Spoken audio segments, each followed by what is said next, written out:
உயர்வர உயர்நலம் உடையவன் எவனவன் என்ற பாசுரத்திலிருந்து தோன்றிய இந்த தலைப்பிலே ராபர்ட் ப்ரௌனிங் என்ற ஆங்கிலேய எழுத்தாளர் கவிஞர் ரபை பன் இஸ்ரா என்ற கவிதையிலே உயர் நலத்தை பேணுவது எப்படி, உயர்வான சிந்தனைகளை நாம் வளர்த்து கொள்வது எப்படி என்ற வகையிலே சிறந்த ஒரு கவிதையினை எழுதியிருக்கின்றார். அந்த கவிதையிலே 6வது பகுதியை நாம் சந்தித்தோம். இப்பொழுது 7வது பகுதியிலே இருக்கின்றோம். இந்த 7வது பகுதியிலே let me read the 7th stanza. For thence a paradox which comforts while it mocks, Shall life succeed in that it seems to fail? What I aspired to be and was not comforts me. What I aspired to be and was not comforts me. A brute I might have been, but would not sink in the scale. A brute I might have been, but would not sink in the scale. For thence a paradox. It can be a paradox. I am going to say something. I am going to say about my conviction. I am going to tell about my decision. My decision, my conviction, my conclusion would be a paradox. Even though it can be a paradox, even though it might be a paradox, it is a comfortable paradox. This paradox is comfortable for me. A decision I have taken. நான் ஒரு முடிவு எடுத்து விட்டேன். இந்த முடிவு பாரடாக்சிக்கலாக இருக்கலாம், ஒவ்வாததாக இருக்கலாம், ஏற்றுக்கொள்ள முடியாததாக இருக்கலாம். ஆனால் உயர் நலத்தை பேணுவதற்காக my aspirations are very high. I have great aspirations. I have great intentions. I have great desires, motivations. என்னுடைய எண்ணங்கள் வலிமையான எண்ணங்கள். அந்த வலிமையான எண்ணங்களை அடைவதற்காக, வலிமையான லட்சியங்களை அடைவதற்காக,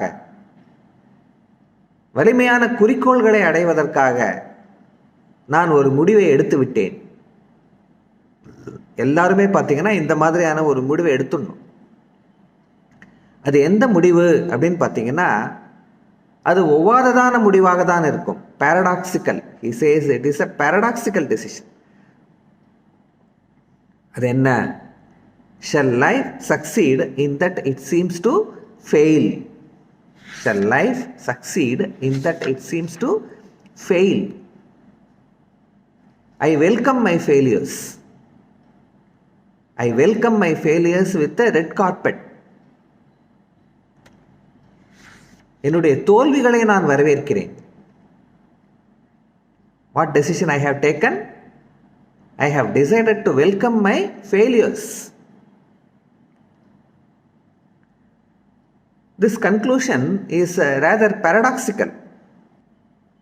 Failure really means success. Failure really means success. What he says, failure என்பது, தோல்வி என்பது ஒரு வெற்றிதான். தோல்வி என்பது ஒரு வெற்றிதான் என்ற முடிவுக்கு நான் வந்துவிட்டேன். தோல்வியை கண்டு தோடப்போவதில்லை. தோல்வி என்பது ஒரு வெற்றிதான். ஸோ தோல்வி எப்படி வெற்றியாகும் அப்படிங்கிறத இந்த இடத்துல ஒரு பாரடாக்சிக்கல். அது என்னன்னு பார்த்தீங்கன்னா, அந்த தோல்வியிலிருந்து நான் கற்றுக்கொள்கின்றேன். I learn so many lessons from my failures. I gain so much of experience from my failures.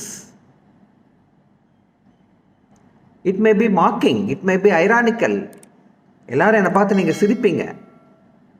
இருந்தாலும் என்னுடைய முடிவு இதுதான். தோல்வியை கண்டு நான் மாறப்போவதில்லை, என்னை நான் மாற்றிக்கொள்ளப் போவதில்லை. இடிமேல் இடி விழுந்தாலும் அடிமேல் அடி விழுந்தாலும் என்னை நான் மாற்றிக்கொள்ளப் போவதில்லை. ஏனென்றால் என்னுடைய வழி, என்னுடைய லட்சியம், my intentions, my aspirations are high. மலை ஏறுபவன் அந்த trekking, if you are trekking the hill, you have to encounter all the challenges and difficulties. அந்த ஃபெயிலியர் சறுக்கி சறுக்கி விழுவோம். அதை தெரிந்துதான் நாம் அந்த மலையிலே ஏற வேண்டும். மரம் ஏறுபவன், வழுக்கு மரம், அந்த பெருமாள் கோயிலெல்லாம் பார்த்தீங்கன்னா வழுக்கு மரம், கிருஷ்ண ஜெயந்தி அன்னைக்கு பார்த்தீங்கன்னா வழுக்கு மரம் ஏறுவார்கள். வழுக்கி வழுக்கி வழுக்கி கீழே விழும். சறுக்கி கொண்டு கீழே விழுவார்கள். இருந்தாலும் அதன் மேலே மேலே மேலே அவர்கள் ஏறுவார்கள். எவ்வளவு சறுக்கினாலும், ஜான் ஏறினால் முழம் சறுக்குகிறது என்று சொல்லுவார்கள். அந்த மாதிரி சறுக்கி கொண்டேதான் இருக்கும். அதை கண்டு நான் துவளப்போவதில்லை. Failure is a success to me. A man should judge his success not by the result but by the efforts. A man should judge the results not by the a man should judge the success not by the results but by the efforts. உன்னுடைய சக்சஸை, உன்னுடைய வெற்றியை நீ ரிசல்ட்டை வைத்து முடிவு செய்யக்கூடாது. எதை வைத்து முடிவு செய்ய வேண்டும் என்றால் உன்னுடைய எஃபர்ட்ஸை வைத்து முடிவு செய்யும். எவ்வளவு எஃபர்ட்ஸ் நீ எடுத்தீங்க, எவ்வளவு முயற்சி நீங்கள் எடுத்தீர்கள் என்பதை வைத்துத்தான் அந்த ரிசல்ட்டை நீங்கள் தீர்மானிக்கணுமே தவிர, அந்த ரிசல்ட் சக்சஸா ஃபெயிலியரா அதை வைத்து நீங்கள் தீர்மானிக்கக்கூடாது. சக்ஸஸை ரிசல்ட்டை வைத்து தீர்மானிக்கக்கூடாது. சக்ஸஸை எதை வைத்து தீர்மானிக்க வேண்டும் என்றால், எவ்வளவு முயற்சி நீங்கள் எடுத்தீர்கள், எவ்வளவு பயிற்சி நீங்கள் எடுத்தீர்கள், அந்த பயிற்சியை வைத்துத்தான் அந்த சக்ஸஸ், அந்த ரிசல்ட் என்பது. தோல்வி அடைந்தாலும் பரவாயில்லை, ஆனால் பயிற்சி எடுத்தீர்களா? தோல்வி அடைந்தாலும் பரவாயில்லை, எவ்வளவு பயிற்சி நீங்கள் எடுத்தீர்கள், எவ்வளவு அதற்காக நீங்கள் முயற்சி எடுத்தீர்கள் என்பதை நினைத்து பார்க்க வேண்டும். ஐயோ ஃபெயில் ஆயிட்டோமே, இந்த விஷயத்தில் நம்ம தோத்துட்டோமே, இது நமக்கு ஃபெயிலியர் ஆகிப்போச்சே அப்படின்னு கவலைப்படுறதை விட, எந்த அளவிற்கு இதற்கு நீங்கள் முயற்சி எடுத்தீர்கள் என்று எண்ணி பார்க்க வேண்டும். இந்த அளவுக்கு நம்ம முயற்சி செய்யலை அப்படிங்கிறத ரியலைஸ் பண்ணணும். தோல்வி அடைந்து விட்டால் நம்முடைய முயற்சி, அதை பற்றித்தான் கவலைப்பட வேண்டுமே தவிர ரிசல்ட்டை வைத்து நீங்கள் கவலைப்படக்கூடாது. So this is the wonderful idea. So how much of labour you have put in, how much of efforts you have taken, what amount of hard work you have dedicated, அதைத்தான் பார்க்க வேண்டும். ரிசல்ட் சக்சஸா ஃபெயிலியரா என்று பார்ப்பதை விட, what amount of hard work and labour you have dedicated, that is very very important for achieving the aspiration, for achieving the desires, for achieving the great heights.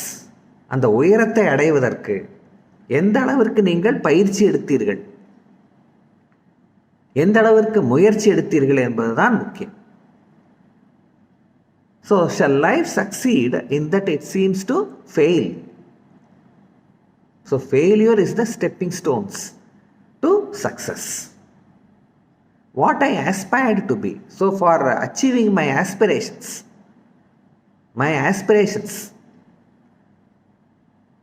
what is actually my aspiration?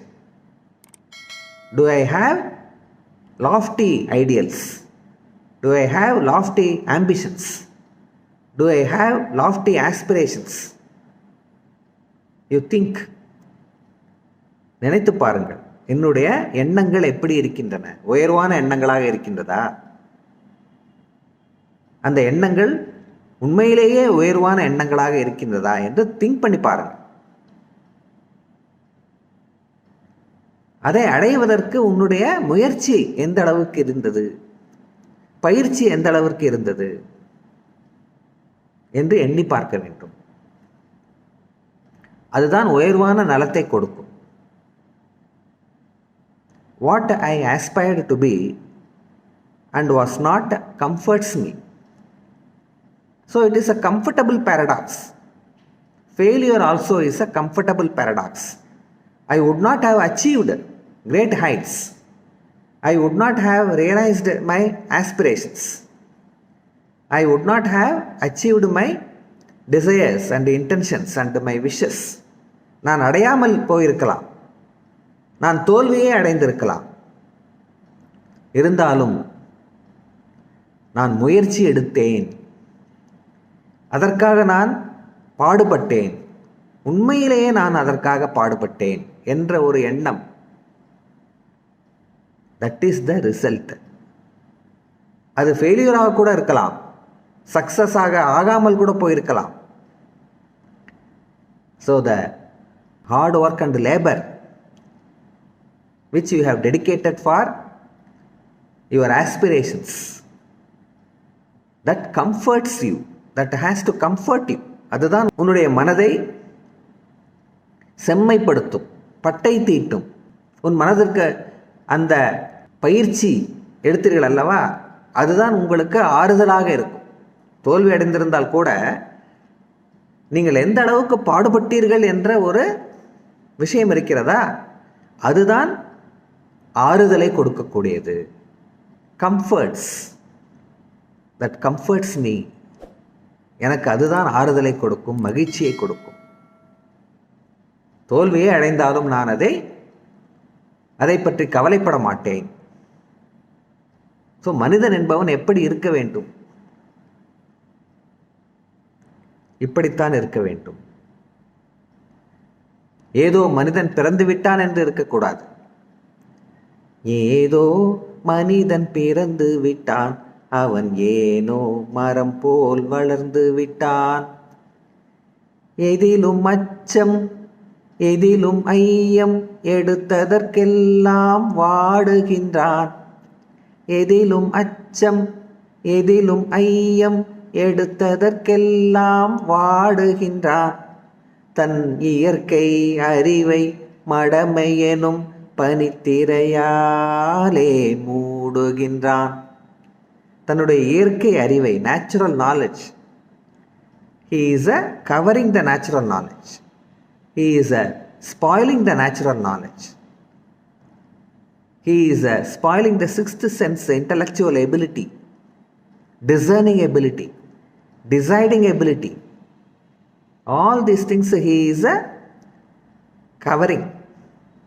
பனித்திரை என்று சொல்லப்படக்கூடிய அந்த பனித்திரை, அதில் அவனுடைய அறிவு அப்படியே மடமை என்று சொல்லப்படக்கூடிய அந்த பனித்திரையாலே அவனுடைய அறிவை எல்லாம் மூடிக்கொள்கின்றான். அப்படி நான் இருக்க மாட்டேன். ஏதோ மனிதன் பிறந்து விட்டான் என்று நான் இருக்க மாட்டேன். அச்சப்பட மாட்டேன், ஐயப்பட மாட்டேன். எடுத்ததற்கெல்லாம் வாடுகின்றான் என்று சொல்லக்கூடிய வகையிலே நான் இருக்க மாட்டேன் அப்படின்னு இருக்கணும். எனக்கு அறிவு இருக்கிறது. So this is the sense, this is the sensibility, this is the intellectual ability which differentiates me and the other animals.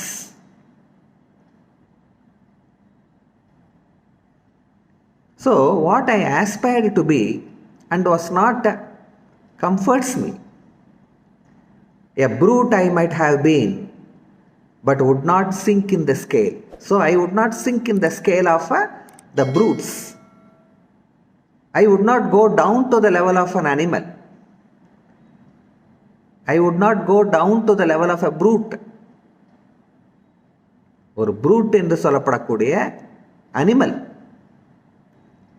ஒரு மிருகத்தனமாக நான் என்னுடைய வாழ்க்கையை வாழ மாட்டேன். I have lofty ambitions. I have lofty ideals.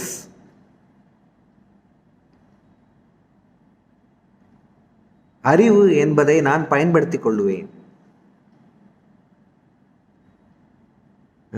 கேடில் விழிச்செல்வம் கல்வி ஒருவருக்கு மாடல்ல மற்றையவை என்று வள்ளுவர் கூறுகின்றார்.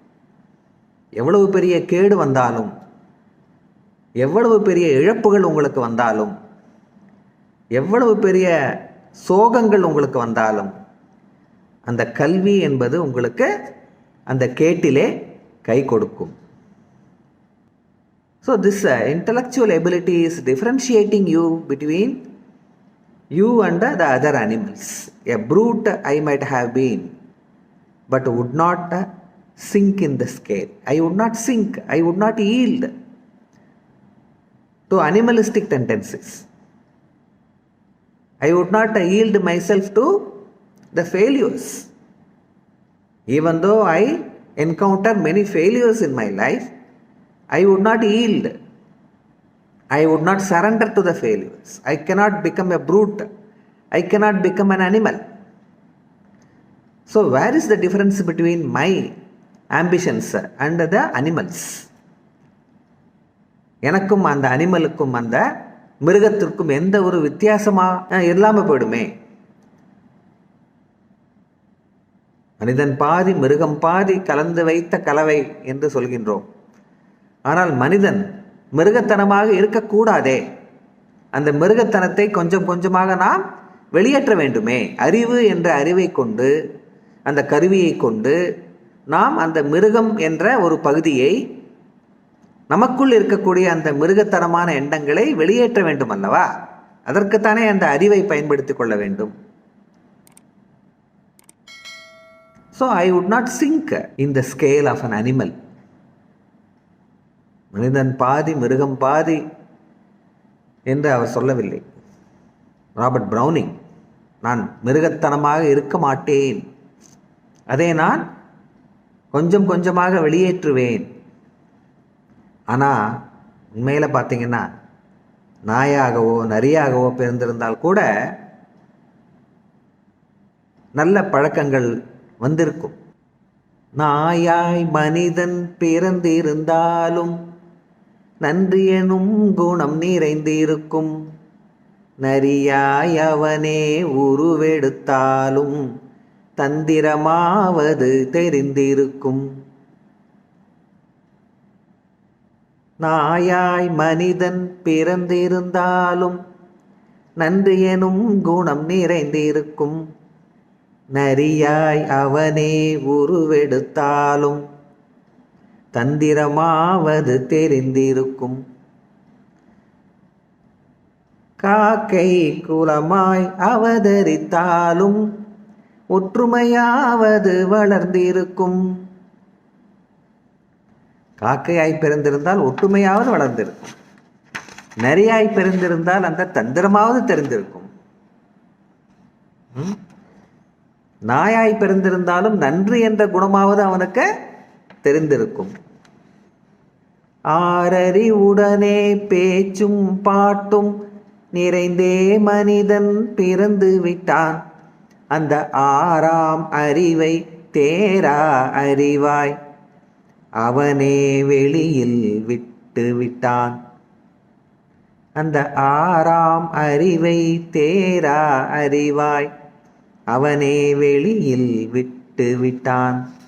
அந்த ஆறாவது அறிவை, இது நமக்கு தேராதுப்பா, இதெல்லாம் நமக்கு ஒத்து வராதுப்பா, எதுக்குப்பா நம்ம ரொம்ப யோசிக்கணும், எதுக்குப்பா நம்ம ஆஸ்பிரேஷன்ஸ் எல்லாம் வளர்த்துக்கணும், எதுக்கு உயர்வான எண்ணங்கள் எல்லாம் நம்ம வச்சுக்கணும் அப்படின்னு அந்த மனிதன் என்ன செய்கிறான்னா, அந்த ஆறாவது அறிவை இது தேராத அறிவாக அவன் விட்டு விட்டானா. அந்த மாதிரி நாம் இருக்கக்கூடாது. So Robert Browning, what he says, so this is the sixth sense. இந்த ஆறாம் அறிவு என்பது தேரா அறிவில்லை. With the help of the sixth sense I will be differentiating myself from the animals. I have lofty ideals, I have great intentions, I have great aspirations, I have noble thoughts. I have to execute all these noble intentions in my life and thoughts in my life. அதோ அந்த பறவை போல வாழ வேண்டும், இதோ இந்த அலைகள் போல ஆட வேண்டும், ஒரே வானிலே ஒரே மண்ணிலே ஒரே கீதம் உரிமை கீதம் பாடுவோம். உழைக்க வேண்டும், அந்த உழைப்பிலே நாம் உயர வேண்டும். அப்படிப்பட்ட அந்த உழைப்பை செய்யும்போது நமக்கு பல சங்கடங்களும் பிரச்சனைகளும் சறுக்கல்களும் நாம் சந்திப்போம். அந்த சறுக்கல்களில் இருந்து நாம் தோழாமல், ஏன்பா இந்த மாதிரி நேர் வழியில் போகணும், நேர் வழியில் போனாலே நம்ம என்ன சொல்கிறோம் அப்படின்னு பார்த்தீங்கன்னா, இவர் பிழைக்க தெரியாதவர், நேர்மையான வழியிலே ஒருவன் சென்றால் அவனை பிழைக்க தெரியாதவன் என்று அந்த உலகம் அவனை பழிக்கிறது, கேலி செய்கிறது. அப்படிப்பட்ட கேலி செய்தால் கூட அதிலிருந்து சறுக்குவோம். இருந்தாலும் மேலே மேலே நாம் அந்த உண்மை என்ற ஒரு திண்மையை வைத்துக்கொண்டு நேர்மை அந்த வழியிலே, மூன்றெழுத்தில் என் மூச்சு இருக்கும், அது முடிந்த பின்னாலும் பேச்சு இருக்கும், உள்ளம் என்றொரு ஊர் இருக்கும், அந்த ஊருக்குள் எனக்கு ஒரு பேர் இருக்கும், கடமை அது கடமை. அந்த உள்ளத்திலே மூச்சிருக்கும் வரை, அந்த உள்ளத்திலே கடமை உணர்ச்சியோடு, with a heart full of dedication, with a heart full of aspirations, with a heart full of good intentions and thoughts, if you strive and hold cheap the strain, even if you come across failures in your life, these failures are the stepping stones to the success. அந்த கடமை உணர்ச்சியுடன், even if you die, the world will honor you, the world will remember you for your commitment, for your dedication, for your efforts, for your hard labor, for your good intentions. The whole world will remember you, because you are not an animal. You have not become an animal. மிருகத்தனமாக நீங்கள் நடந்து கொள்ளவில்லை, இல்லையா? அதுதான் இந்த இடத்திலே Robert browning he wants to stress. உயர உயர உயர நீங்கள் செல்ல வேண்டும் என்றால் அந்த ஃபெயிலியர்ஸ் என்பதை ஏற்றுக்கொள்ள வேண்டும், தோல்வியை ஏற்றுக்கொள்ள வேண்டும், தோல்வியை வெற்றியாக பாவிக்க வேண்டும் என்ற அற்புதமான ஒரு சிந்தனையை இந்த 7வது பகுதியிலே Robert browning in his lofty ideals, in his lofty thoughts in RABBI and EZRA, he is expounding. உயர உயர செல்வோம், தோல்விகளை வெற்றியாகவே நாம் ஏற்றுக்கொள்வோம் என்று சொல்லி விடைபெறுகிறேன். நன்றி, வணக்கம். சுவைமிகு ஸ்ருதி சமுதாய வானொலி, சுவைமிகு ஸ்ருதி சமுதாய வானொலி, பொதுநலன் கருதி பொழியும் தென்மழை தென்மழை தென்மழை தென்மழை. நீங்கள் இணைந்திருப்பது ஸ்ருதி சமுதாய வானொலி 90.8, ஸ்ரீ சங்கரா கலை அறிவியல் கல்லூரியின் சமுதாய பணிகளின் ஓர் அங்கம். ஸ்ருதி கம்யூனிட்டி ரேடியோ 90